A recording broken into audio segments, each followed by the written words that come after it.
So good day everyone. So now this is my laboratory setting or my activity, which is about the server-side and client-side scripting fundamentals, which is we're going to set up the development environment.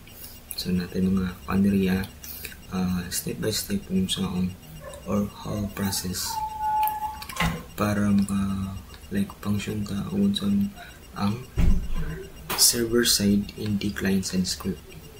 So first one, ang kaneriya is mag-set up ng tag kuan gini tawag na to development environment, which is install some, which is nalaman na natin already installed na mga tools para magamit na to sa itong mga pagkuha natin sa mga input na to and to make it have an output. So nalaman na Apache web server, which is ang Apache web server mo niya itong kuan di ng MySQL is na di pa man ta mag-create of database na, so dili siya na required for this lang. So para daw kuan is dito na to malocate ni ang server root directory, which is itong local host man gamit mo. So dito ginapaingon sa SAM hotdogs ang SAM ang WAMP ito sa server.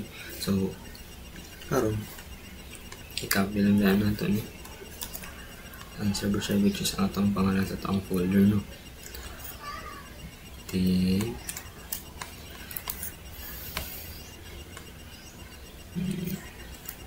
so ito sa hotdogs then mag-create ta diri, create folder server side lab, and then maghimo na ta kuan create first script, which is ang sulod sa itong folder is mukuan ang index.php file.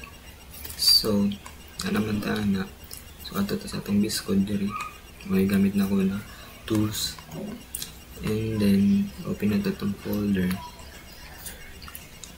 to server side mo ni sa folder na, tapos naka-server mo na pangalan naman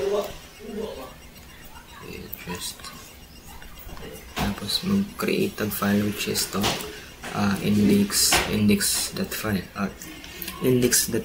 file. So create index.php. So dito provide naman yung mga code na to, which is ikaw na to like i-observe na to kung sa mga kuha ni sa client side and this from the server side into client side script kasi mga interaction pa nila, no. So tapos naman tayo nakabuhat to folder din di to PHP file mo na to ang server. So and then magnatay quandary input mo lagi hatag na, which is given na siya mato lang yun is paran lang, then punta na ito na siya control is. So dapat ang outputan is welcome to my first PHP script, which is mo na to ang PHP file na provide siya input na welcome to my first PHP script, which is dapat ma-open dapat magawas sa ato ang browser.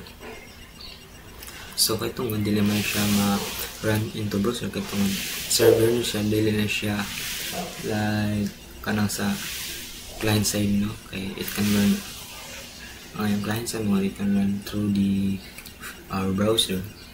So first naman siya, yun naman nilagay sa atong given na kung pagparaan sa atong local host. So before that is like kailangan nato i-start na itong one SAM. Ako nagamit mo SAM, so i-start na ito.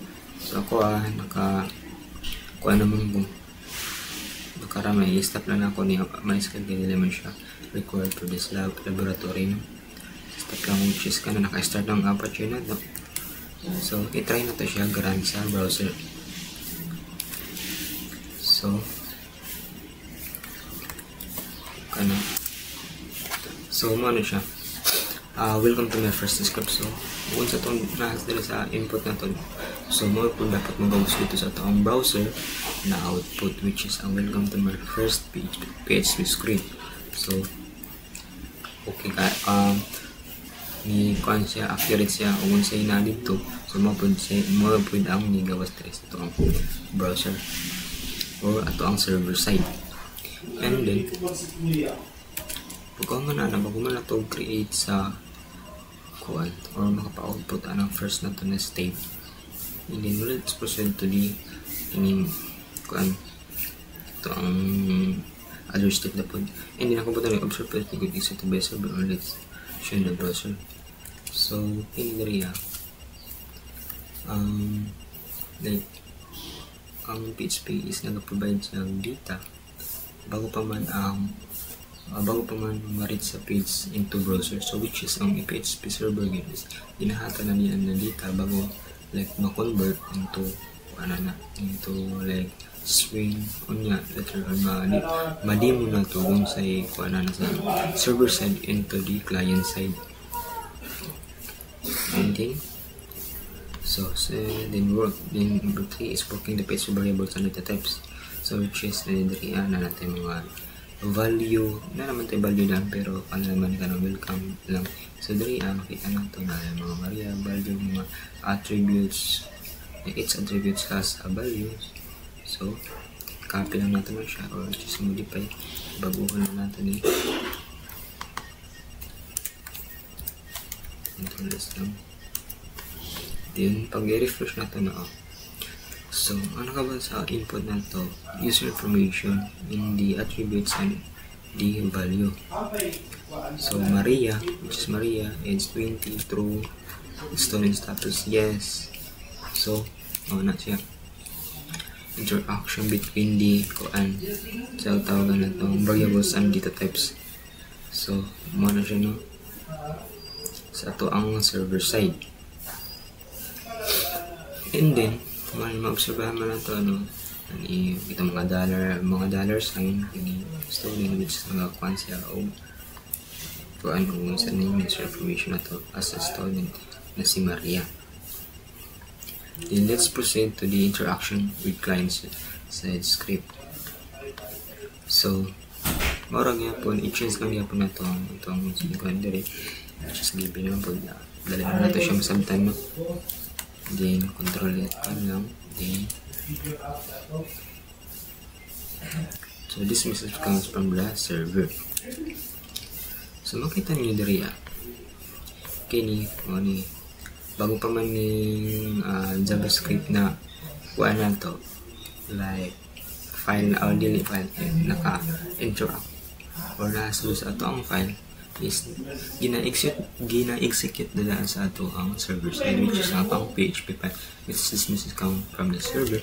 So makita ninyo naka-output na rin is this message come from the server at ma-output na siya tungod na nagbuk naman punta client side, which is makita ninyo diri ang late message from the server kini which is gina-take sa JavaScript ang unsay gi-provide sa PHP file na data which is ginakuha na sa JavaScript into gina-convert niya para mapa-output dito sa atong browser, which is kung ano ginagawa na nato from server into client kung ano dahil siya para ma-interact na sila interaction between the server side into client side.